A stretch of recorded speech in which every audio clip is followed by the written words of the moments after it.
Hundreds of civilian deaths, a black unit to hunt down Taliban leaders, intelligence pointing to Pakistani and Iranian involvement in the insurgency. The US military's secret Afghanistan war logs provide the most revealing picture of the conflict so far. An hour-by-hour account emerges from 92,000 cryptic reports, each recording an incident involving NATO troops, a Taliban attack, or intelligence received. They were shared with The Guardian, The New York Times, and Der Spiegel by the whistleblower's website, Wikileaks. Whenever you have the potential for names and for operations and for programs to be out there in the public domain, that it, besides being against the law, has a potential to be very harmful to those that are in our military. And to those Pakistanis and Afghanis reportedly cooperating with the U.S. and NATO forces. While the White House calls the release illegal and dangerous for troops on the ground, it's also trying to deflect the potential political fallout by releasing a list of official quotes from the past 2 years, which they say proves the documents don't say anything new. The ISI's contacts with extremist groups are a real concern to us. We are also asking for more help from the Pakistanis to go after al-Qaeda. I certainly have not reviewed 90,000 documents. This got brought to us late last week. Again, the coverage I read off of the news documents doesn't, I think, materially change the challenges that we have in each of these two countries.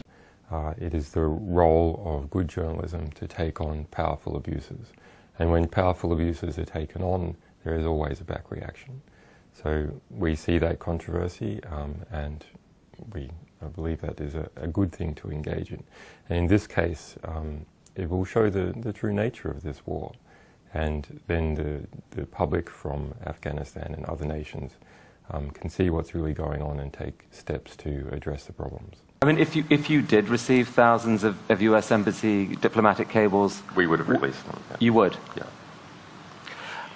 Because?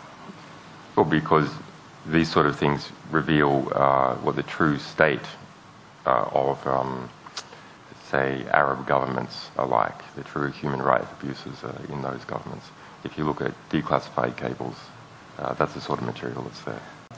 But what about, I mean, your core values? Can you give us a sense of what they are and maybe some incident in your life that helped determine them? Capable, generous men do not create victims, they nurture victims. And that's something from my father and something from other capable, generous men that has been in my life. There is another way of nurturing victims, which is to police perpetrators of crime. And so that is something that has been in my character for a long time. Last question, Julian.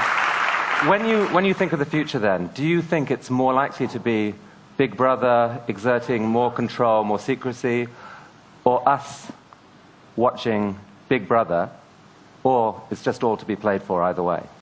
I'm not sure which way it's going to go. I mean, there's enormous pressures to harmonize freedom of speech legislation and transparency legislation around the world, within the EU, between China, the United States. Which way is it going to go? It's hard to see.